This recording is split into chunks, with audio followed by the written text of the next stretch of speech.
Les deux co-hosts, de toute façon. Là, c'est bon. Là, on a eu les notifs. C'est parti. Là, je te laisse la main, du coup, Iba. Bonjour à tous et bienvenue à cette nouvelle table ronde MVPS pour moi. Aujourd'hui, on a la chance d'avoir les MVP 2024. Ils ne sont pas encore tous au complet. Certains ont eu quelques empêchements. Ils ne vont pas tarder à nous rejoindre tout au long de cette séance-là. Donc, c'est une table ronde, c'est-à-dire que vous aussi, vous pouvez prendre la parole quand vous le sentez. L'objectif, donc, on a un fil rouge, donc on a des slides avec des questions. Mais n'hésitez pas au fur et à mesure, vous avez des questions, vous les posez dans le chat, ou alors vous juste vous unmutez et puis c'est parti. On est un comité réduit, justement, c'est un avantage, tandis que ce sujet-là, ça concerne ceux qui sont prêts à postuler, à passer à l'étape supérieure au niveau de la communauté UiPath. Donc, sans transition, on peut démarrer la suite. Donc, du coup, UiPath Community, brièvement, qu'est-ce que c'est? C'est vous, c'est nous, c'est toutes les personnes qui utilisent UiPath ou qui sont liées de près ou de loin aux outils UiPath. Donc là, dans la slide, il y a 1,5 million, mais en fait, on a atteint les 3 millions en novembre. Donc, félicitations à la communauté. Il y a de plus en plus d'utilisateurs, tant mieux pour le business, tant mieux pour les développeurs. Donc du coup, plein de moyens de participer dans la communauté. C'est le fait d'utiliser l'académie, le fait de répondre ou poser des questions sur le forum, mais aussi le fait d'organiser des events ou proposer des idées. Donc si vous avez des idées de thématiques que vous avez, n'hésitez pas aussi à laisser sur le chat ou à les laisser dans le lien de sondage que vous voyez juste ici. Dans la slide suivante, on va brièvement faire un focus sur la communauté en France. Donc, il y a 10 personnes, enfin, excusez-moi, il y a 13 personnes engagées pour justement créer des événements, faire bouger un peu la community, voir à droite à gauche ce qu'on peut faire. Donc, si vous voulez recevoir des notifications dès l'instant où nous, on lance un event, inscrivez-vous, rejoignez-nous sur cette URL https://community.uipath.com/paris. C'est le meilleur moyen d'être au courant de ce qu'on propose bien avant nos publications LinkedIn. Et enfin, prochaine slide, on va pouvoir entrer dans le vif du sujet, à savoir les MVP du jour. Donc on n'a pas tout le monde, mais ce que je propose, Abdel, on va aussi co-animer. Ce que je propose, c'est qu'on passe sur les MVP, que vous présentiez du coup qui vous êtes, de quelle société aussi, et surtout ce qui va être intéressant, c'est votre catégorie. Là, vous avez postulé en 2023 pour être MVP en 2024. Abdel, à toi de jouer. Je suis en mute, excusez-moi. Donc, je viens de partager le lien pour tout ce qui est événement de la communauté. Donc, merci, Iba. Moi, c'est Abdelaziz Zaiter. Je travaille actuellement chez Roboyo en tant que Senior Automation Engineer et je me spécialise dans la partie Test Automation. Du coup, je laisse la main à Clarisse. Merci Abdel. Donc Clarisse Badiou, je fais partie de la société Hardis Group depuis 2016 maintenant. Je suis consultante automation et je suis MVP dans la catégorie Citizen Developer. Hugo. Du coup, Hugo de recours. Donc, moi, je travaille pour Soprasteria. Donc, je suis responsable d'un centre d'excellence autour de la business automation. Et j'avais choisi la partie Discover l'année dernière. Donc, j'ai été élu sur cette partie-là. On Mema, du coup, à toi. Oui, bonjour, je suis Maïma Lajeli, Senior Automation Engineer chez Roboyo et je suis MVP dans la catégorie IA Center et Document Understanding. Et tu renvoies la Et, parole, hein. il y a qui d'autre avec nous? Sylvain. Merci Maïma. Bonjour à tous, je suis Sylvain, je suis MVP pour la troisième fois. Dans la catégorie Citizen Developer, j'ai ma propre structure qui s'appelle My Little Bot, où on accompagne plusieurs entreprises dans des programmes de Citizen Developer. Et du coup, avec My Little Bot, j'ai l'occasion de travailler avec d'autres MVP, notamment hors de la France. Et je crois que je suis le Merci. dernier.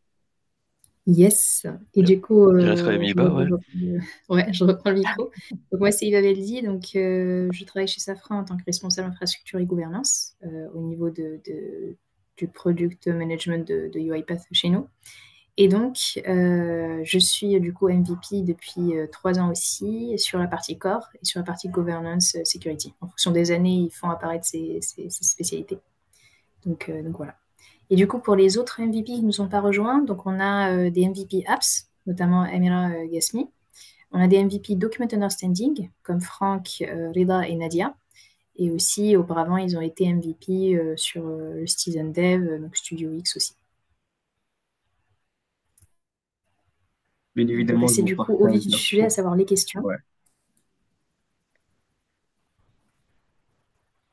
Alors justement, UiPath MVP, c'est quoi? Alors je pose la question à Omeima. Pour toi, qu'est-ce que c'est être UiPath MVP? Vous m'entendez? Yes. Un MVP, pour moi, c'est tout d'abord une responsabilité. C'est un représentant de la community UiPath. Donc, c'est un Most Valuable Professional. Donc, c'est reconnu comme étant un expert spécialement avec la technologie UiPath. Et MVP, c'est un représentant de la communauté. Donc, responsable pour donner tout ce qui est news, update de la technologie sur les différents produits des UiPath, être ici à l'écoute des développeurs, de la communauté, aider la communauté et aider la communauté à s'élargir, répondre aux questions, être là pour représenter cette communauté. Et je passe la parole peut-être à Sylvain. Pour lui, c'est quoi un VP?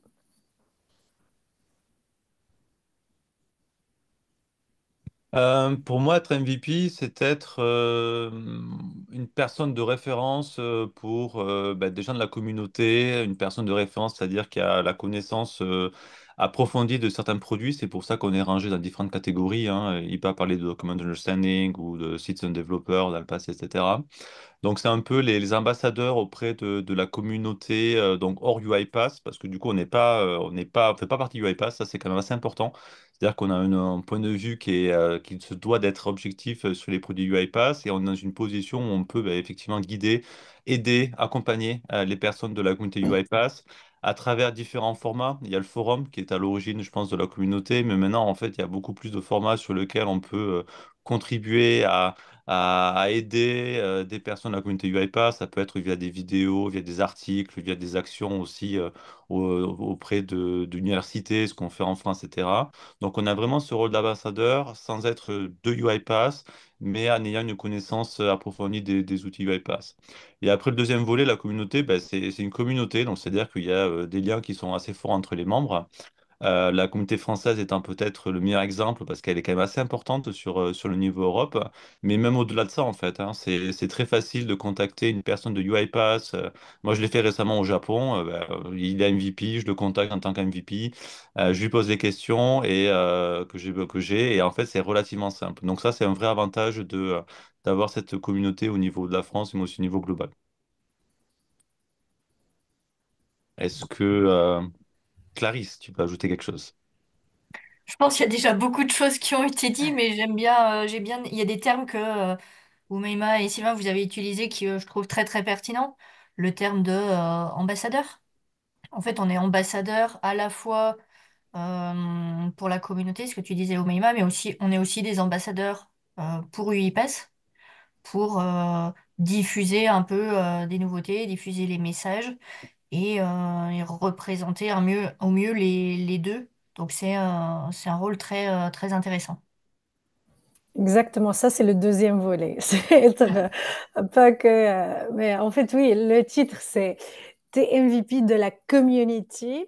Voilà, comme l'a dit Sylvain, on ne travaille pas chez UiPath. Ça c'est un Ouais, grand débat. Mais il ouais, y a les deux volets, c'est vrai, il y a les deux volets. Parfois, exact. UiPath nous sollicite pour qu'on teste un produit spécifique, feature spécifique dans un tel produit, ou s'il y a une nouvelle release, donc il nous invite à tester, à donner nos feedbacks. Donc, on est en contact avec UiPath et avec les gens de la communauté. Donc, c'est le deux volets.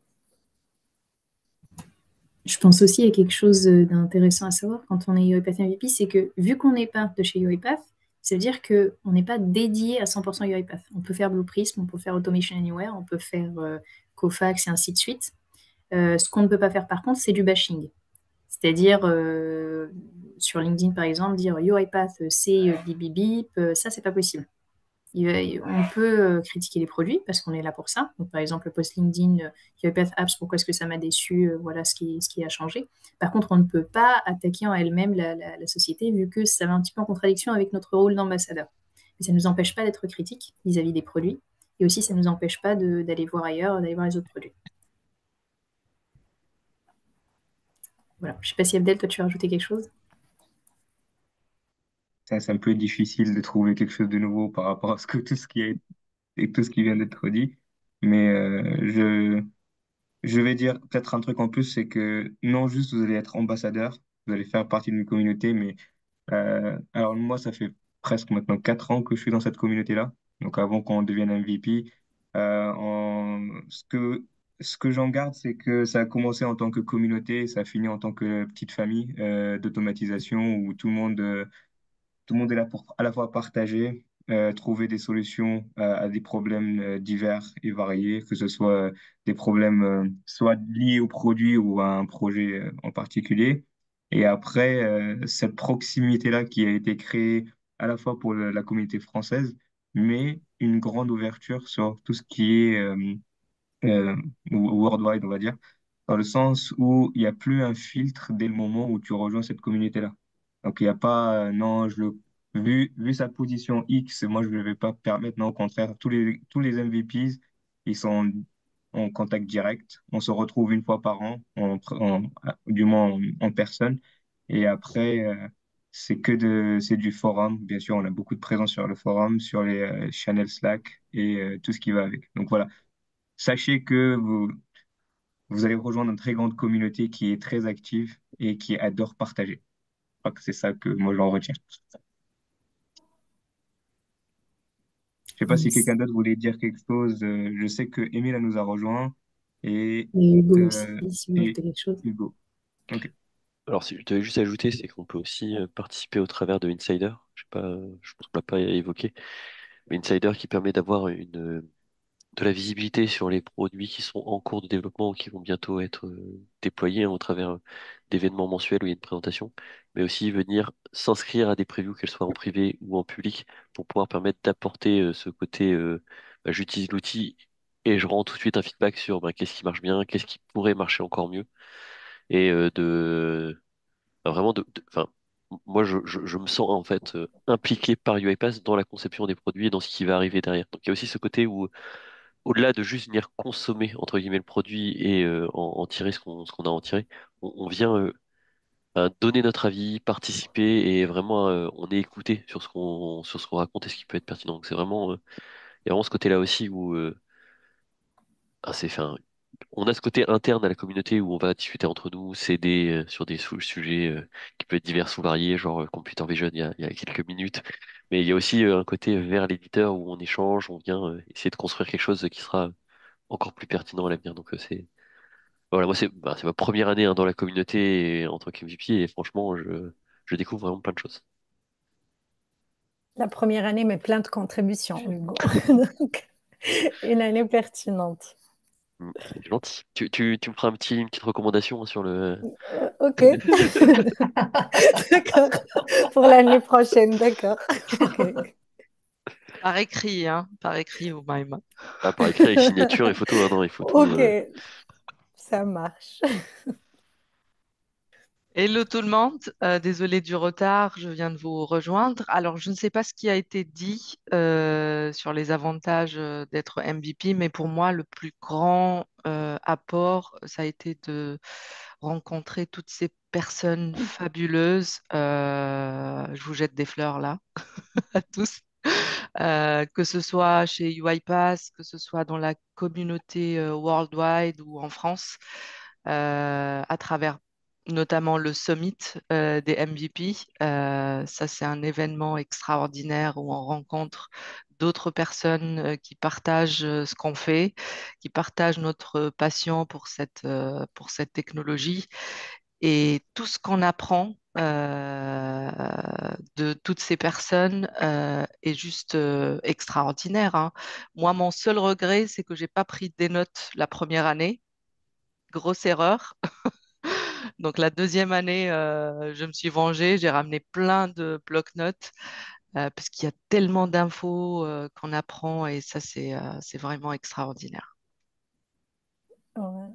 Juste pour dire que le séminaire, on va chez UiPath, en Roumanie, à Bucarest, et c'est 4 jours intenses ou 3 jours intenses d'information, une session après l'autre, et tu parcours toute la plateforme avec tous les produits, et tu es submergé avec plein d'informations, ou avec l'ensemble des product managers, l'équipe qui a développé Document Understanding, l'équipe de produits UiPath Apps, etc. Et ils sont là pour partager les nouvelles features, présenter c'est quoi le tel produit, avec présentation aussi de leur backlog, qu'est-ce qu'ils comptent ajouter dans le futur, et surtout avoir notre feedback pour améliorer, et plein de nos feedbacks qui sont pris en considération, plein de features qui ont été ajoutées ou corrigées grâce au feedback des MVP et de la communauté en général.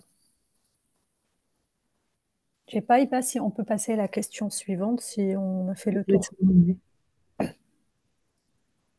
À quoi ça sert pour moi? À quoi ça sert pour UiPath, à votre avis? Donc, on sait qu'on est MVP, on est censé représenter UiPath, mais aussi on est, en tant que personne, un individu.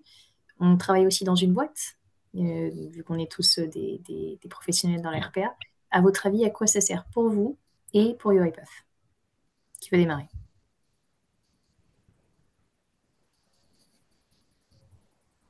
Là, il y a un large départ. Ouais. On a déjà eu plusieurs fois les conversations même entre nous.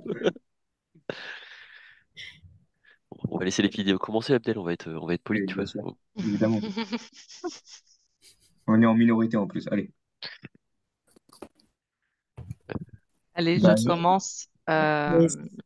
Alors pour moi, être MVP, c'est représenter cette technologie, que ce soit chez ma boîte ou dans la communauté. On ressent cette fierté d'avoir cette casquette de représenter UiPath. Euh, il y a aussi la visibilité que j'ai gagnée depuis que je suis MVP. J'ai beaucoup de visibilité, que ce soit sur LinkedIn, sur les réseaux, là où je travaille. C'est très important si on veut grandir professionnellement, si on veut avoir de plus en plus de visibilité sur LinkedIn, par exemple, si on veut avoir plus d'audience, si vous faites du contenu, si vous faites des vidéos, des tutos, des articles, quel que soit votre fusil d'épaule dans la communauté, c'est un vrai tremplin, je dirais, à votre carrière. Je vais enchaîner. Je confirme, je pense que pour moi, l'avantage, c'est clairement la visibilité. UiPath nous met en visibilité en nous disant on a sélectionné ces gens. Et du coup, les gens se disent sur quelle base la sélection se fait. On s'estime légitime. Pour UiPath, ben, c'est des moyens de communication et aussi donc clairement, quand ils ont besoin de faire passer un message, est-ce que quelqu'un veut parler de ça ou des choses comme ça? Est-ce que quelqu'un peut parler de ce produit en ce moment ou des choses comme ça? Donc pour UiPath, ils sont sûrs que ils vont demander à des personnes qui ont la compétence. Et pour moi, du coup, c'est la visibilité pour clairement rester dans le marché, top of mind, et ainsi de suite. Pour Mémar, je ne sais pas si tu veux rajouter quelque chose. Bah pour moi, déjà, à quoi ça sert pour moi? Ça donne, je ne sais pas si je vais répéter quelques éléments que vous avez dit, mais ça donne de la visibilité. Déjà, c'est une reconnaissance de la contribution qu'on a fait pour la communauté, et ça dépend de quel type de contribution, n'importe quel type de contribution qu'on a fait pour la communauté, écrire des articles, organiser des événements, répondre aux questions au forum, faire une chaîne YouTube, faire des vidéos, tester des features, donner de la visibilité pour UiPath et leurs événements à l'échelle internationale. Donc pour moi, pour UiPath plutôt, c'est tout ça. Donc tout ce qu'on fait sur les différentes plateformes, à quoi ça sert pour UiPath, c'est agrandir la communauté, avoir des personnes de référence, avoir de feedback via Insider, qui est la plateforme dont on a tous les, on présente soit des publics ou des private previews des produits, des nouvelles features, et aussi avoir des personnes qui contribuent. Par exemple, je peux citer l'exemple de Marketplace. Donc, plus qu'on crée des librairies, plus que on a des problèmes résolus avec des activités, des librairies. Donc, avoir des personnes de référence à travers ces différentes plateformes. Je cite aussi le forum, bien évidemment, pour répondre aux questions, LinkedIn ou tous les réseaux sociaux qui donnent plus de la visibilité pour UiPath et ses produits et pour la personne. Donc, pour moi, c'est accès au network fabuleux. Donc, tu as accès à des experts du monde entier. Et vraiment, si tu as n'importe quelle question, tu as accès à ce groupe d'experts, de leaders qui sont là pour répondre. Moi, si je peux citer que la première fois que j'ai découvert cette communauté, c'est à travers le forum. En 2019, je me rappelle, en 2020, j'étais coincée sur une question, j'ai posé la question sur le forum et là, j'ai reçu une réponse à 2 heures du mat, même si le décalage horaire. Il y a des personnes qui sont là, qui répondent là tout de suite. Tu trouves jamais une question sans réponse. Et même si cette question elle est sans réponse, il y a UiPath qui répond. Donc, j'ai dit cette communauté, elle est magique. Parce que là, si je donne l'exemple, par exemple, de Microsoft ou plusieurs autres communautés, d'autres logiciels, il n'y a pas assez d'interactivité et de réactivité aussi pour répondre aux questions, pour aider. Euh, donc, je pense qu'on est là et qu'on est là pour servir pour tout là. Donc, c'est avancer dans le domaine professionnel, dans la technologie et avoir plus de visibilité pour les deux, pour la personne et pour UiPath. Je ne sais pas si qui veut ajouter quelque chose d'autre. Moi, je peux ajouter quelques éléments si vous. Ouais. MVP à la terme, c'est à l'origine, c'est un truc qui est assez populaire dans le monde anglophone. Most Valuable Professional, ça vient de Most Valuable Player. Donc, on est meilleur, nous, dans l'aspect professionnel que dans l'aspect sportif.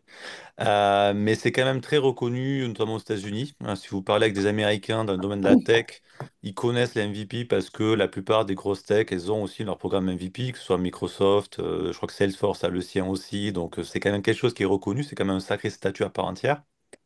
En France, elle est un peu moins, mais si on regarde aussi la communauté UiPath MVP, par exemple, en Asie, notamment en Inde, vous avez des personnes qui sont vraiment extrêmement douées sur les outils, extrêmement actives dans la communauté. Donc, il y a un vrai gage de reconnaissance au niveau global qui est peut-être encore plus fort que ce qu'on peut percevoir en France, où c'est quelque chose qui est encore un peu plus confidentiel. Et pour UiPath, c'est quelque chose qui est très intéressant parce que pour eux, ça leur permet d'avoir du feedback directement de personnes qui connaissent très bien leurs produits et qui sont dans des entreprises différentes ou dans des cabinets de conseil ou des ESN différentes également. Donc pour eux, c'est extrêmement intéressant. Et pour vous donner un exemple, bah, il y a 3 ans, la première année où j'étais MVP, j'étais un des rares à travailler chez un client qui utilisait la suite Google et un des premiers à utiliser Studio X. Et du coup, ils n'avaient aucune personne qui avait vraiment fait du feedback client sur cet outil-là. Et donc, ils m'ont pris pendant 3 heures pour un peu expliquer ce qui était bien, ce qui n'était pas bien sur l'outil, comment on pouvait améliorer les activités sur Go, etc. Donc, UiPath, ils utilisent vraiment cette communauté pour aussi améliorer leurs produits, améliorer les services qu'ils peuvent apporter à leurs clients. Et c'est une position qui est très intéressante d'être entre les deux, d'être entre la position client ou de son entreprise et les chefs de produits UiPath.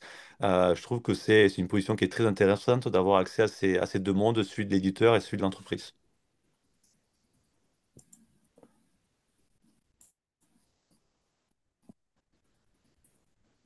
Je peux me permettre d'enchaîner si vous voulez. Moi, je pense aussi que ça sert à valider, entre guillemets, nos compétences et notre capacité à démontrer nos compétences. Entre guillemets, il y a les certifications, vous pouvez les chercher. demain, il y aura le Proven Professional qui va arriver pour valider votre expérience suite aux certifications.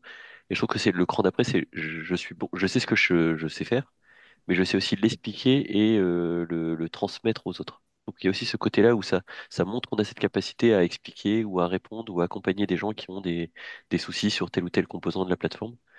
Et entre guillemets, c'est aussi, que ce soit pour nous ou pour les entreprises, hein, une façon de montrer qu'on est pertinent dans ce qu'on fait et qu'on n'est pas, enfin, quand on vient intervenir ou qu'on vient parler, on n'est pas n'importe qui quand on vient expliquer quelque chose. On a un côté des fois un peu schizophrène avec, on parle en le nom de la communauté, donc un peu au nom de l'éditeur pour certains sujets, mais tout en étant de notre entreprise. Mais on a ce côté, voilà, c'est pas quelqu'un qui raconte ça, qui est juste, qui a découvert le produit il y a 2 heures et qui vient vous expliquer comment ça fonctionne. Il y a un petit côté de, c'est quelqu'un qui a été validé et qui est adoubé par la communauté sur le fait d'être capable de, ou de démontrer la qualité de l'outil, ou au moins de savoir l'expliquer ou le mettre en œuvre. Et au-delà de ça, UiPath, ça leur permet aussi d'avoir. Alors moi, je suis sur une petite niche, hein, la partie Discover, donc on n'est pas si nombreux que ça. Ça permet de nous pousser des communications, nous demander des retours sur ces produits qui sont pas forcément aujourd'hui très très développés, développés en termes d'usage, hein, je parle pas en termes de solutions, et de venir mettre de l'écho là-dessus, le mettre en œuvre et le prouver aux différents gens. Et au-delà de ça, moi, ça m'a ouvert cette année, par exemple, beaucoup d'opportunités pour aller parler et montrer les choses, que ce soit au niveau des confs chez UiPath ou sur d'autres salons ou des choses comme ça où on vient présenter la solution et présenter des choses de manière un peu plus efficace. Donc, même pour grandir, ça fait aussi augmenter la notoriété globalement, même en dehors de l'automatisation.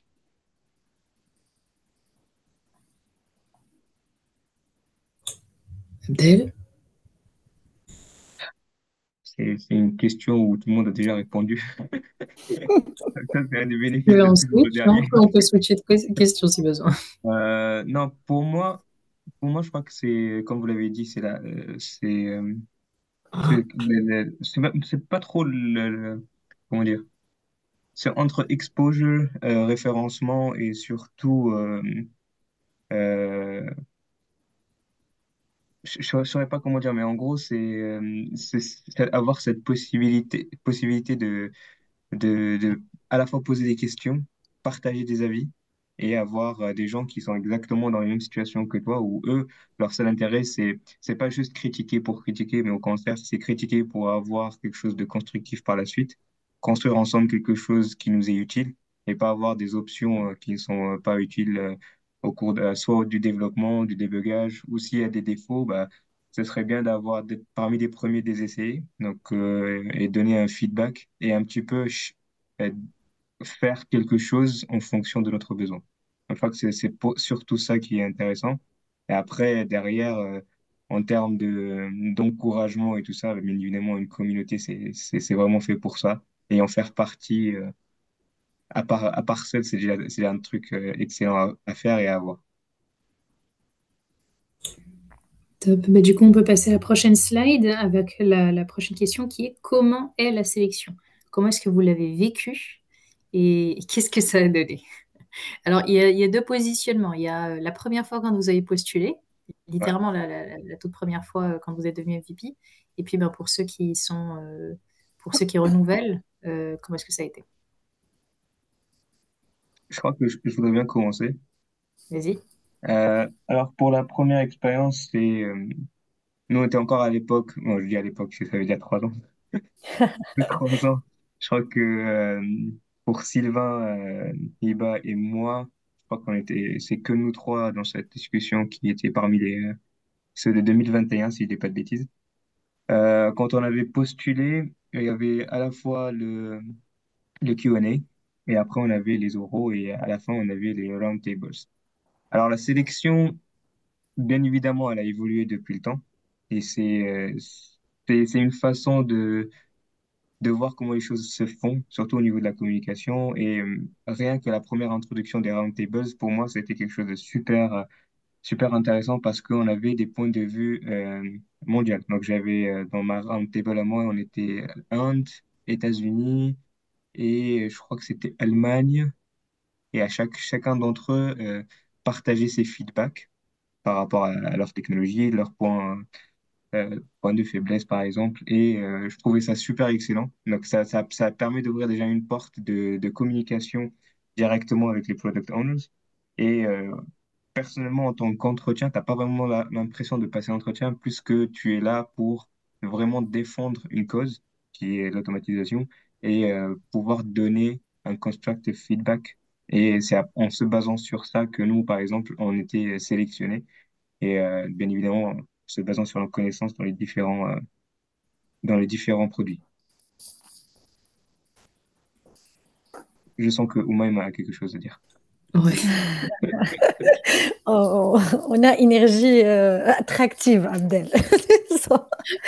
Bon, pour moi, la première année, donc fin 2022 pour devenir MVP 2023, la sélection, ça a commencé par le remplissage du formulaire qui est ouvert déjà jusqu'au 24 octobre. Donc, les personnes qui veulent postuler, ça vous reste que 3 jours.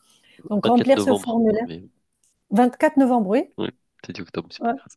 Ah, désolé, oui, 24 novembre. Oui, oui. Donc, c'est dans 3 jours la clôture des candidatures pour les MVP. Donc, il fallait remplir ce formulaire. Et il faut qu'on mentionne les contributions qu'on a fait, donc mettre les URL de nos profils sur les réseaux sociaux, notre profil sur le forum, bien évidemment si on a une chaîne YouTube, si on a un site web personnel qui contient des articles, il faut mentionner toutes ces informations et décrire et décrire notre motivation. Pourquoi on veut devenir MVP? Donc, il fallait remplir tout ça. Et sur quel produit donc, avec quel produit on est passionné et on veut le représenter. Donc, après ce formulaire, j'ai eu un premier interview c'est un peu interview RH où tu te présentes, tu décris ta motivation, tu parles un peu aussi de tes contributions, qu'est-ce que tu as fait et pourquoi tu veux devenir MVP, c'est quoi UiPath pour toi, qu'est-ce que tu fais, tu parles un peu de ton expertise. C'était bien passé cet entretien. Et après, bon, avant l'entretien RH, on reçoit un test technique. Donc, il y avait le remplissage de formulaire et après répondre à un test technique où il y a des questions généraux par rapport aux quelques produits iPath. Et puis, l'entretien dont je vous ai parlé. Et puis, il y aura la fameuse table ronde. Donc, si toi, tu as choisi une telle catégorie, core, je dis n'importe quoi, par exemple, studio orchestrateur ou document understanding et center, tu seras dans une table ronde avec les community managers, les autres MVP, les autres candidats qui sont postulés pour la même catégorie. Ça peut être pas que de la France aussi, des 2 autres pays à l'échelle internationale et avec les product managers. Donc, un product manager de chez iPath, c'est le responsable et chef de l'équipe d'un produit X. Donc, pour moi, j'étais dans une table ronde avec product manager, 2 product managers de EA Center et Document Understanding, avec aussi les candidats et les managers de community. Donc, on pose des différentes questions techniques et aussi par rapport à la visibilité, comment on voit ce produit, quels sont les avantages, les inconvénients, qu'est-ce qu'on a fait pour tester les use cases, qu'est-ce qu'on a fait pour tester ce produit. Et aussi, je pense la question la plus pertinente, c'est notre avis et notre visibilité par rapport à ce produit-là. Et il faut préparer tout ça et ça se montre la motivation. Il veut ça. Je pense peut-être c'est cette question tranche. Donc, si tu as vraiment de la motivation, tu peux être un référent dans le futur, quelqu'un responsable et un référent pour ce produit. Donc ici, il faut un minimum de connaissances pour manager cette table ronde. Et voilà, après, on a reçu un email qu'on est sélectionné MVP. Pour moi, c'était de 2023. Et pour l'année d'après, c'était un renouvellement. Et même pour le renouvellement, on ne passe pas par toute cette procédure des interviews. Donc, on remplit un formulaire et on a un SharePoint où on partage toutes les contributions qu'on a fait tout au long de l'année. Donc, tu as pris le titre, c'est des responsabilités de plus. Donc, c'est pas que tu as pris le titre, c'est bon, tu veux te reposer. Plutôt, c'est en ce temps-là que tu vas commencer à travailler hard. Donc, et que bon, pour le renouvellement, ça se voit que c'est facile. C'est juste on remplit quelques URL et on reçoit un email. Merci, congratulations, tu es sélectionné pour l'année prochaine. Mais il fallait travailler tout au long de l'année et aider, commencer et continuer à élargir cette communauté. Donc, Ouais, c'était je vais même rebondir parce que tu as dit quelque chose de très intéressant, Maïma. Pour le renouvellement, c'est pas juste on remplit le formulaire et on reçoit congratulations, parce que entre le remplissage, même pour nous, du formulaire et le congratulations, ils vont quand même un à un sur nos contributions et ils font la somme en fait. Si vous voulez, par exemple sur LinkedIn, quand on poste, il y a des impressions, il y a le nombre de vues, il y a plein d'indicateurs qu'on peut remonter. C'est pareil sur le forum, directement sur le profil, ils peuvent voir combien de posts on a répondu, on a créé, combien d'éléments on a fait. Donc, c'est pas juste un renouvellement. Ils vérifient quand même et eux, ils ont des critères en se disant, bon, celui-là, ça passe pas. Il y a assez de contributions, il n'y a pas assez. Donc, c'est pas forcément lié au nombre de contributions, mais c'est lié à la diversité et aussi à la continuité. exactement. Il regarde tout notre travail, quoi. Pour compléter un peu, moi, ma première sélection, alors je l'avais faite il y a 2 ans. Et en fait, j'avais pas du tout compris que il fallait du temps. Et du coup, quand j'avais eu la question en entretien, le premier entretien, il m'avait demandé si j'avais du temps. Et en fait, j'avais répondu non. Et donc, du coup, ça l'avait pas du tout fait. Et donc, l'année dernière, quand j'ai repostulé, cette fois, j'avais bien compris qu'il fallait du temps. Oui. Donc, ouais, c'était Mais la Ah, c'est toujours, et c'est quoi ça? C'est la question live ou dans le formulaire? Non, non, c'était en live. Ok. Est-ce que C'était t'as... Ah l'équivalent de ce que oui! toi, l'équivalent RH pour un peu apprendre à nous connaître. Moi, il m'avait demandé, vous avez du temps? J'avais dit non. Pas du temps. Donc, Ah, j'imagine, hein, j'imagine. Hein. donc, ben là, il a dû se dire, bon, déjà, celle-là, il y a une c'est ça, candidature de c'est moi. mort. Non, mais en fait, j'avais pas compris à l'époque ce que ça impliquait. Je l'avais un peu pris tranquillement, en disant, ah bah, c'est ce que vous disiez, c'est juste un titre. Non, en fait, c'est pas juste un titre. Derrière, il y a pas mal de choses qui sont attendues. Ouais, ben on fait des sacrifices. Si tu as le temps, on n'a pas le temps, c'est vrai, mais on peut travailler le week-end. Donc, On on prend a le notre temps. boulot. On prend le temps, oui. C'est sur du temps perso. Faut bien le garder en tête Oui, aussi. Que c'est C'est pas... ça. On ne le fait pas en le nom de notre entreprise, mais bien en notre nom propre et en notre nom personnel. Mhm. C'est ça qui met en valeur. Quand il y a un événement, c'est au nom de prénom et nom de famille. C'est pas au nom de telle entreprise. En espérant juste qu'ils mettent la bonne photo, mais ça, c'est un autre débat. Ouais. Moi, pour ma part, donc la sélection, comment je l'ai vécue? Donc, au départ, comment est-ce que j'ai appris qu'il y avait ce processus-là? J'étais un jour sur LinkedIn, je me baladais, je scrollais comme d'habitude, et là, je vois merci iPad, je suis MVP, I'm thrilled to announce que je suis MVP, etc. Je me dis, mais qu'est-ce que c'est que cette histoire? Et donc, je creuse, et c'est là où je découvre qu'il y a un système que je connaissais pas, alors que j'utilisais les produits iPad depuis 1 ou 2 ans où il y avait des gens qui étaient sélectionnés, ils faisaient quelque chose de spécial et du coup, apparemment, c'était quelque chose d'incroyable. Et moi, à l'époque, je croyais que c'était une certification. Comme à l'époque, les certifs RPA Dev, 1, 2, 3 et ainsi de suite. Je me dis, mais attends. Et moi, j'étais à la chasse aux certifications à cette période. Je dis, attends, comment c'est une certification? J'y vais, je me lance. Et je découvre du coup que c'était pas aussi simple et que du coup, il fallait justement contribuer, aider et ainsi de suite. Et à cette époque-là, justement, vu que j'étais en train de changer de travail, j'étais entre deux jobs, j'avais un peu plus de temps et du coup, je m'étais dit, ah bah, tiens, tant qu'à faire, je vais sur le UiPath Forum et j'aide les gens. Parce que tout ce temps-là, quand je vais sur le forum, c'est pour voir moi ce qui m'arrange. Donc là où il y a des gens qui ont déjà eu des problèmes, j'apprends et je fais avec.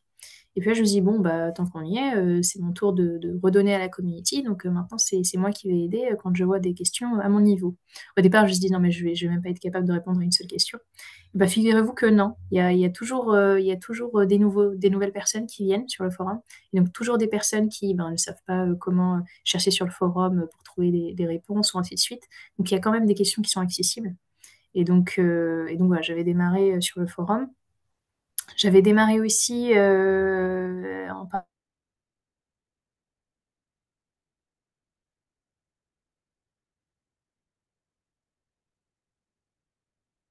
des gens Par la avec un table. MVP en Inde, s'il n'y a pas cher, qui était sélectionné. Je les ai rajouté un sur LinkedIn, j'en ai les idées. Et justement, je disais, bon, là, je peux pas, et ainsi de suite. Donc voilà, moi, c'est comme ça qu'au départ, j'avais préparé ma candidature. Ensuite, quand j'avais postulé, comme au Maïma, j'ai eu le fameux test technique. J'étais stressée pour ma part parce que je ne savais pas exactement sur quoi ça allait porter. Et un conseil vraiment que je vous donne, euh, vous postulez aux catégories où vous êtes vraiment à l'aise, c'est-à-dire vous l'avez testé. Parce que les questions que vous avez, c'est vraiment des questions du style et ce bouton-là, si jamais tu fais ça, comment est-ce que tu peux obtenir ça ou un truc comme ça. Donc c'est vraiment précis. Donc si vous postulez sur Document Understanding, si vous avez déjà utilisé Document Understanding et AI Center et que vous êtes capable de l'utiliser et répondre aux questions. Et si vous postulez dans plein de catégories, parce que vous dites oui, j'ai un peu touché à ci, ça, ils sont prêts à aller sur le détail. Et d'une question à une autre, ça peut avoir rien à voir. Et vaut mieux avoir l'assertif, ça évite de passer le questionnaire technique. Ouais, ça c'est vrai, ça retire une embûche supplémentaire. Et puis après, ouais, il y avait l'entretien de motivation. Moi, à ma table, je ne me souviens plus qui on avait. Mais la table aussi, elle est spéciale parce que faut que tu te positionnes au bon stade. Il y avait pas mal de gens dans la table qui étaient là en mode on s'écrase les uns les autres, faut parler le plus longtemps, etc. C'est pas du tout le mood. Le mood, c'est de savoir si tu arrives à parler anglais pour bien communiquer, si tu arrives à faire passer tes idées aux product managers, parce que du coup, ils sont là, et si tu arrives à avoir le bon feeling, l'objectif, c'est que on puisse passer l'information ensemble. C'est que par exemple, moi, je dis une idée, je demande à l'avis de l'autre qui est dans la table, et ainsi de suite. Si vous êtes là en mode faut que je garde le plus longtemps la parole, dites-vous déjà que vous êtes mal parti. Donc voilà, c'était comme ça que s'était passé la sélection. Parce que justement, les personnes qui étaient arrivées à ce stade-là, pour nous, on se dit, ben, on est quasiment à ça, quoi. Et non, il y avait des gens qui ont été éjectés parce qu'ils tenaient trop le micro.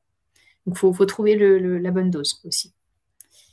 Et puis voilà, et ensuite j'avais reçu le mail, j'étais super contente, j'étais au taf. J'étais chez un client et là je reçois le mail, je suis en mode, ah, faut que je fasse ça, c'était un truc.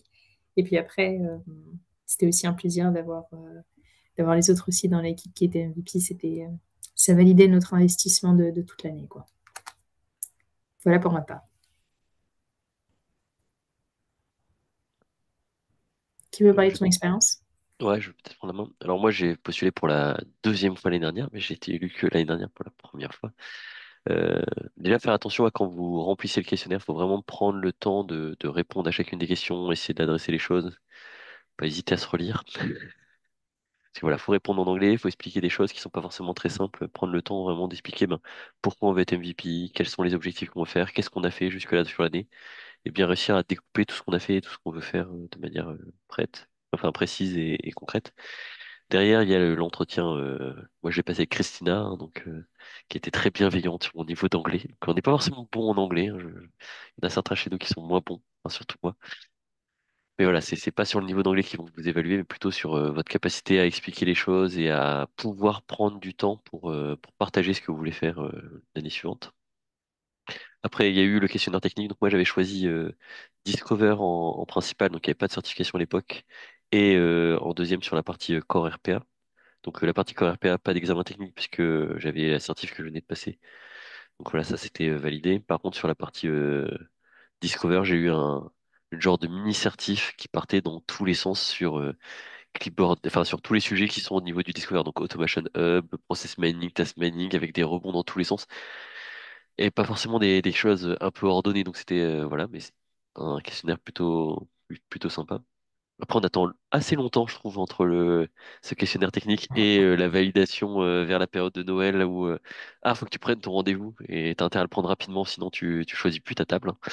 Donc voilà, moi c'était sur la partie Discover, du coup j'ai dû choisir entre il y avait Process Mining, Task Mining ou Automation Hub. Donc j'étais sur du Task Mining et voilà, après faut vraiment préparer. De préférence, prenez une zone calme, posée pour pouvoir faire l'entretien. Moi je l'ai fait dans le RER, c'était pas ce qu'il y avait de mieux non plus. Donc avec le téléphone devant moi pour montrer ma tête, parce que Vibor m'a demandé 5 fois de mettre ma Bah tête et de oui, montrer la ouvrir la vidéo. caméra. Ouais, c'est obligatoire.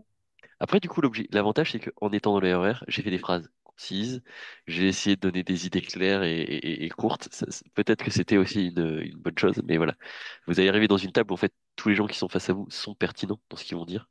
Donc, faut pas forcément essayer d'aller contre ce qu'ils vont dire, mais plutôt apporter une petite touche en disant oui, c'est vrai que c'est une bonne idée, mais nous, on le met plutôt en place comme ça. Ou alors, c'est vrai que j'ai rencontré un client de ce type-là qui avait ce souci-là, et du coup, on a fait ça. Enfin, voilà. L'idée est vraiment de partir dans un échange, dans une construction, plus que dans de l'affrontement d'idées ou de.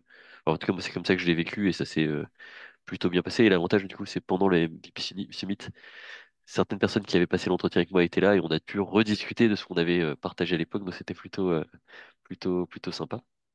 Et après, l'étape la plus importante, c'est que vous devez ne rien dire. C'est-à-dire que vous recevez la notification comme quoi vous êtes MVP, et il faut attendre 2 plombes. Vous n'avez rien le droit de dire, et vous avez le droit de le dire à une certaine heure précise, et à partir de là seulement, vous avez le droit de publier les choses. Donc vous êtes obligé de restreindre votre communication, les choses. Vous vous dire, mais ça y est, je peux. Ah non, je peux pas. Et après, vous voyez tout le monde communiquer avant vous, et du coup, il vaut mieux attendre quelques jours après pour partager, sinon, de toute façon, vous êtes noyé dans les 125 cette année. Je ne sais pas combien on sera l'année prochaine, MVP, en C'est espérant ça. y être toujours. Mais voilà. Non, enfin, le cheminement est sympa. Franchement, ça permet aussi de se confronter à des choses et de se rendre compte, moi, quand j'ai raté la première année, que, ok, j'étais pas bien préparé, j'avais pas bien travaillé les choses. Donc voilà, j'ai passé des certifs, j'ai essayé de communiquer un peu plus, et après rentrer dans les choses. Mais voilà, mais ça se construit, c'est une candidature avec un vrai objectif derrière et des choses à prouver. Mm, mm.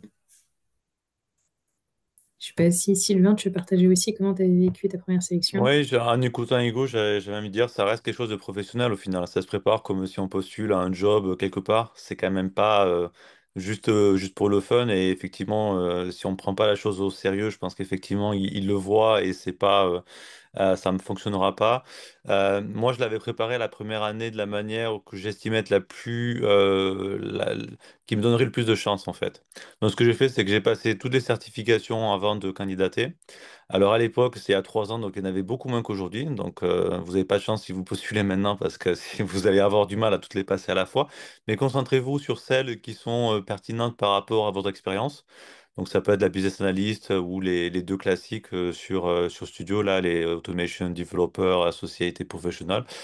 Donc moi j'ai passé les certifs et je crois que, si, je ne sais pas si c'est toujours le cas, mais si vous avez les certifications qui vont bien, vous pouvez sauter de l'entretien technique, ce qui a été mon cas. Donc au moins c'est toujours ça de gagner et en plus vous avez des certifications à la clé.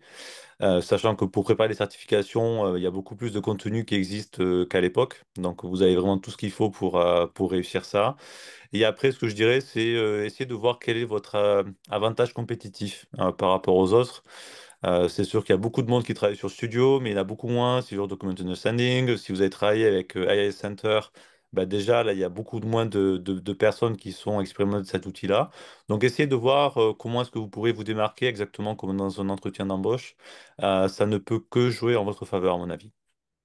Voilà, donc c'est moi, c'était les deux principes que je m'étais appliqués, les certifs et à l'époque j'étais un des premiers sur la partie Citizen Developer, donc j'avais joué à fond là-dessus et ça avait marché sans avoir besoin, sans être forcément la personne la plus technique ici du groupe, voilà, c'était largement suffisant.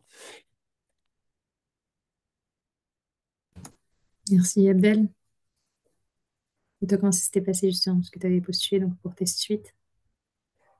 Euh, J'étais le premier à répondre. Mais bon, Ah, non, t'inquiète. Pour Test Suite, alors c'était intéressant parce que à l'époque, ça s'appelait pas Test Suite, c'était Studio Pro. Et Studio Pro, c'était, voilà, il fallait une licence et pas tout le monde avait vraiment joué avec. Et au moment où on était arrivé, donc moi, j'avais fait de l'automatisation de tests et j'étais responsable qualité. Et là, tout d'un coup, on parlait de test automation. J'avais fait quelques cours théoriques là-dessus. Et je me suis dit, mais en fait, c'est trop bien. Ça va me faciliter la vie. Et ça va surtout accélérer ma vie.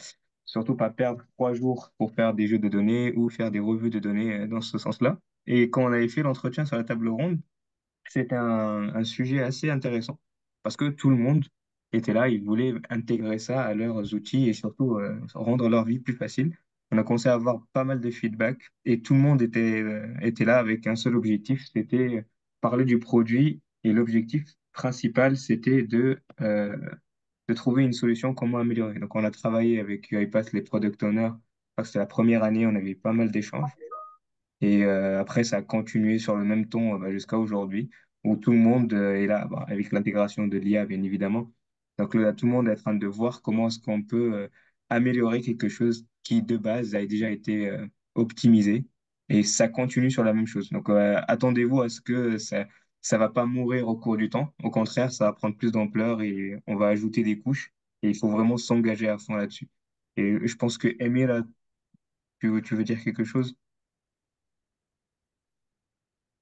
Tu es en mute. Oui, Abdel. Alors, pour mon expérience, je me rappelle la première fois que j'ai postulé, c'était en 2022.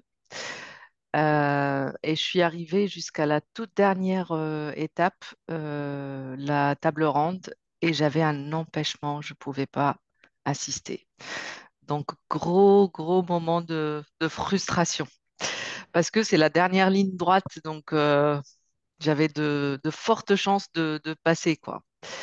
2023, je repostule et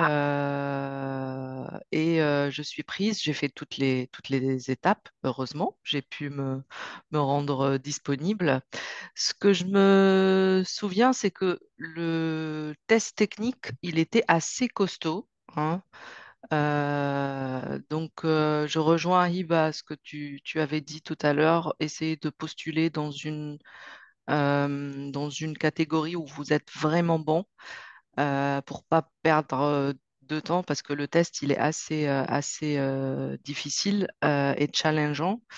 Après l'entretien, pareil, c'était comme un entretien d'embauche hein, où tu dois vraiment prouver en quelque sorte ta motivation et ce que tu vas apporter dans la communauté si on te prend. Je me rappelle que la table ronde, il y avait Martha avec moi, qui est MVP de Pologne, et on était super stressés, toutes les deux, et ça se voyait. Je me rappelle, le sujet, c'était les attended robots. Je crois que j'ai eu de la chance parce que j'avais développé plusieurs process qui étaient destinés à être utilisés en mode attended. Mais c'était plus un échange, honnêtement. C'était pas vraiment un test technique dans le sens conventionnel du terme. C'était une table ronde où on échangeait ce qu'on savait, ce qu'on avait fait sur ce topic, l'attended automation. On a parlé des process qu'on a développés, les difficultés, les avantages. Si on devait ajouter quelque chose à cette automatisation, qu'est-ce que ce serait, de nouvelles fonctionnalités, notre vision un peu de l'attended. Et je me rappelle avoir parlé des licences, du coût des licences. Je crois que j'aurais pas dû, dans une occasion pareille, parler du prix des licences, que je trouve quand même assez élevé pour les attended, parce que généralement, pour les attended, on ne prend pas une licence, on prend plusieurs pour pouvoir vraiment donner cette expérience à plusieurs utilisateurs, généralement du même service. Euh, mais ça s'est bien passé au final. C'était une très bonne expérience, honnêtement, que je garde et un très bon souvenir avec Martha, MVP de Pologne. Ouais. Ça fait toujours bizarre aussi de les voir parce que dites-vous que pendant plusieurs mois, on bosse tous dans différents pays. Et puis après, d'un coup, on est tous mis dans le summit et puis on se voit enfin en visuel, on apprend à se connaître. Et puis ensuite, ça fait de super rencontres pour les années d'après. On va pouvoir passer à la slide suivante, qui va être la dernière du coup. Donc, question rapide pour chacun des MVP. Donc, si vous deviez postuler l'année prochaine, sur quoi vous postuleriez et sur quoi vous pensez qu'il y a un intérêt? Je vais commencer. Moi, ma spécialité, c'est le corps, donc orchestrateur, studio et assistant. Majoritairement, je crée les règles sur Orchestrator, comment est-ce qu'on l'utilise, etc. Nous, on est on-prem, donc on n'a pas Automation Cloud, on ne voit pas rapidement les nouvelles versions, et on n'a pas Automation Suite aussi, vu qu'on n'a pas Document Understanding, AI Center et ainsi de suite. Donc, si je devais me baser sur ce que je fais en entreprise, du coup, resterais sur le corps, comme ça, je continue à tester. Si je devais pas me baser sur le corps, je pense que je m'intéresserais au studio web. Je pense qu'il y a des choses à faire. Il y a peu de gens dessus et c'est intéressant à tester. Voilà. Je te rejoins, Hiba, pour le corps. Je peux pas m'en passer. C'est un peu ma marque de fabrique. J'en fais depuis 2018 et j'adore faire ça, j'adore développer.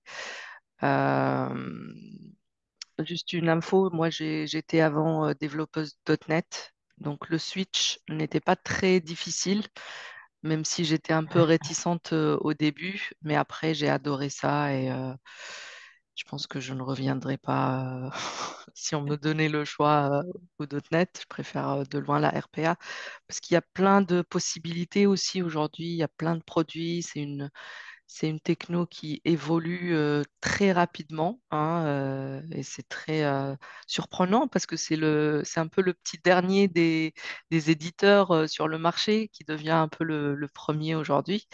Donc ça c'est cool. Donc le corps en premier. En deuxième, l'année dernière, j'ai fait apps. J'aimerais bien continuer sur apps. Je trouve que c'est un très bon produit, souvent sous-estimé, on va dire. Il n'est pas beaucoup utilisé, surtout en France, en termes de besoins clients. Quand je vois, ça demande surtout du DU, du com mining maintenant, mais pas de apps. Je pense qu'il y a tellement de pistes d'amélioration, de nouvelles fonctionnalités sur ce produit apps que j'aimerais rester sur apps pour la deuxième catégorie. Voilà. Et du coup, pour ma part, alors cette année, il change puisque la catégorie Citizen Developer n'existe plus. Et je sais pas encore, j'ai pas encore arrêté mon choix. La partie corps, mais je pense qu'il y a déjà beaucoup de choses qui ont été faites sur le sujet. Donc, améliorer pour l'instant, je pense que j'ai des petites idées en tête, mais c'est pas, ça va pas tout révolutionner. Donc, je sais pas trop. Je j'ai pas encore complètement décidé. Mais la catégorie Citizen me plaisait énormément et je pense que elle est sous-estimée parce qu'il y a vraiment plein de choses à faire.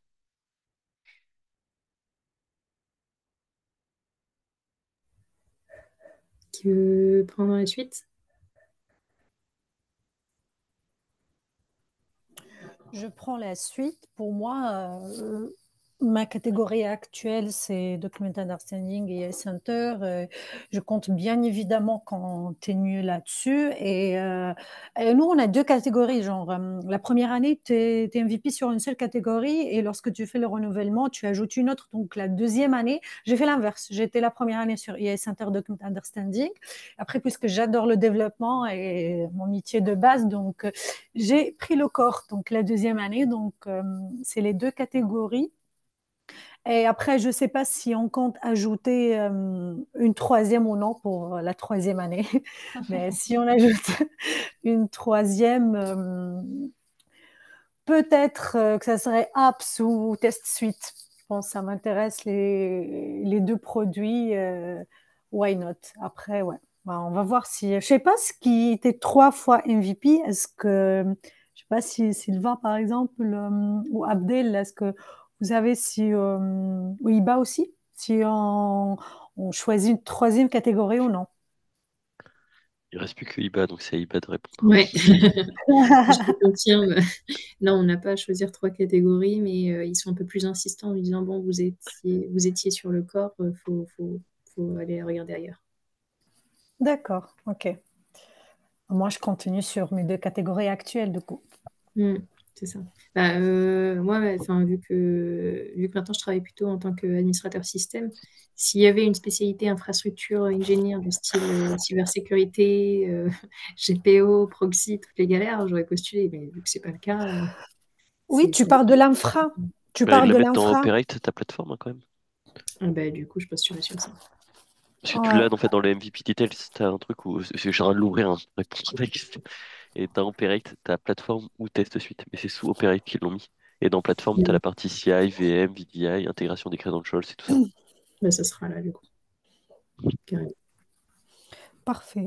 Je pense qu'on a dépassé l'heure, mais je sais Hugo, pas si si on tu a. veux. Ouais, moi, du coup, je vais rester sur la partie Discover, hein. Je lance encore du process mining ce matin. Et voilà, c'est le sujet. Process mining, test mining et la partie automation hub que je trouve très important et souvent aussi un peu mis de côté, même si on essaie de pousser. Et ben, je verrai peut-être plateforme sur la partie mise en œuvre et architecture ou sur la partie core automation, je verrai. Ou peut-être IA, parce que je fais beaucoup aussi. Mais voilà, à voir. On peut pas tout postuler partout, c'est pas possible. Bon, bah, ça marche. Bah, du coup, pour clôturer ce meeting, merci encore à tous d'être venus être chez MVP. J'ai une question maintenant pour l'audience. Est-ce que vous avez des questions? Parce que du coup, le 24, c'est là, dans peu de temps. Si vous avez des questions, c'est le moment de nous les demander pour qu'on puisse vous dire comment ça s'est passé. Donc, Sophie, Rabi, Mustapha, les robots. Si vous avez, surtout si vous avez postulé, hein, on est là, on peut Bonjour, vous. bonjour. Bonjour. Jean? Merci beaucoup euh, pour votre temps déjà consacré à nous. Euh, Moi, j'ai postulé. Et en fait, au moment où j'ai postulé, je- j'ai choisi beaucoup de produits en fait. Et d'après ce que j'ai entendu dire qu'il faut bien cibler. Et je sais pas, est-ce que c'est trop tard? Comment je peux revenir en arrière pour bien cibler les produits? Alors du coup, dans tous les cas, je pense que tu peux envoyer un mail en disant bonjour, je voudrais changer en telle catégorie. Mhm. Sinon, ça peut être aussi une chance. Tu peux passer le test technique et puis voir ce que ça donne. Mais C'est toi Ok. qui c'est dans vois. ta catégorie ou c'est dans les produits que tu as déjà utilisés que tu as coché Les beaucoup de choses? produits, les produits. Ah non, mais ça, pour le coup, si tu les as utilisés, enfin, t'as pas à mentir. Ils disent pas Ouais, que ton expertise, c'est quel produit j'ai déjà utilisé. Sauf si t'as coché en plus le none of above à la fin. Là, ça risque de se voir. Mais sinon, normalement, c'est bon. Ah, non, non, non. Euh, ok, merci beaucoup. Ok. Sinon, est-ce qu'il y a d'autres questions? Et du coup, dernière question. Le deadline, c'est le 24 novembre. Du coup, c'est après combien de temps on commence à recevoir les premiers mails pour dire que voilà. Ça prend du temps, d'ici la fin d'année, après la fin d'année. Du coup, alors nous, pour renouveler, ça va prendre du temps, mais pour les nouveaux entrants, généralement, au fil de l'eau, vous recevez l'information de passer le test technique. Et Moi, je me ensuite, rappelle en décembre, ben non. Moi, je me rappelle, j'étais contactée, je sais pas, on reçoit le test technique, on fait l'entretien RH peut-être sur les 2 premières semaines de décembre, puis on reçoit le test technique, mais tous les entretiens, même la table ronde, on a tout passé avant la fin d'année. Mais attends, toi, tu avais passé ton test technique après ton entretien avec UiPath? RH, pas avec la table, mais oui, je pense. Oui, moi, c'était RH puis entretien technique. Ouais. Et ça peut être Nous, c'était l'inverse l'inverse. aussi. Ouais, ça peut être Nous, c'était l'inverse. l'inverse de notre côté. 3 ans avant, Ouais. c'était on recevait le test technique. Et si on avançait sur le test technique, alors on avait l'entretien après. Merci Et du beaucoup. coup, Rabi, c'est mieux de se baser sur Omaima et Hugo. C'est eux Ouais, qui ont eu les ouais, derniers. ouais. Ok, merci beaucoup.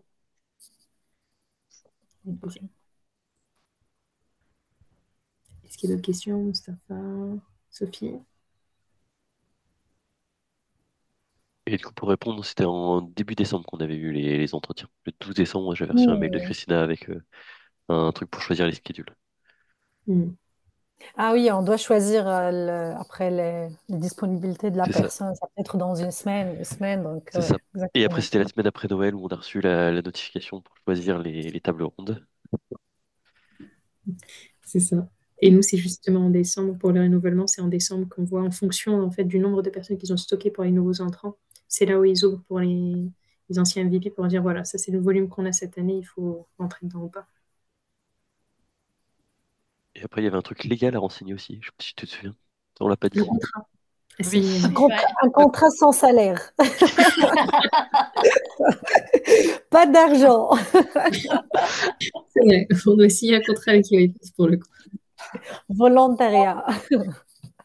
Volontariat, on n'a pas le droit de faire ci, on a le droit de faire ça. Euh, et aussi, ouais, c'est NDR. Justement, on ne doit pas dire ce qu'on voit en avant de phase ou des choses comme ça. Ouais. Et après, Bah, bon 31 courage pour janvier ça. pour la notification officielle. Mm. Oui, c'est vrai. Ça donne un coup d'un coup. Du coup, ce fameux contrat ne m'oblige pas les MVP à ne pas, par exemple, poster sur des posts LinkedIn sur d'autres technos, d'autres trucs RPA. Non, non, On non, est, t'es on est libre. libre à faire ce que. T'es libre, t'es libre. Plus ou Ok. moins. Mais pas, Bah, il mais faut pas pas dans dire, le contrat. ouais, il faut pas dire que pas ça.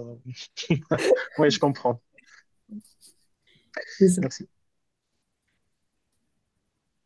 Bon, bah, super. Bah, merci à tous. Si vous avez des questions, vous n'hésitez pas. Vous avez nos Ouais. LinkedIn, vous pouvez directement nous voir.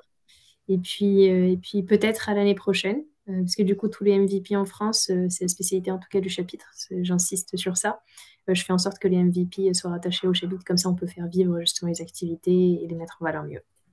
Voilà. Peut-être à l'année prochaine en tant que MVP, ou alors si vous voulez aussi faire partie du chapitre, avec plaisir. À la prochaine. Bon courage. Bonne continuation. Salut. Bon Merci. courage. Bye bye. Bonne Ciao, ciao. journée. Bonne journée.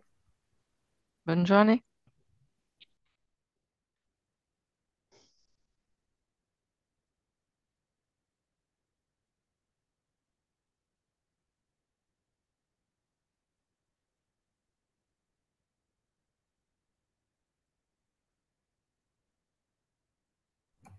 Alors.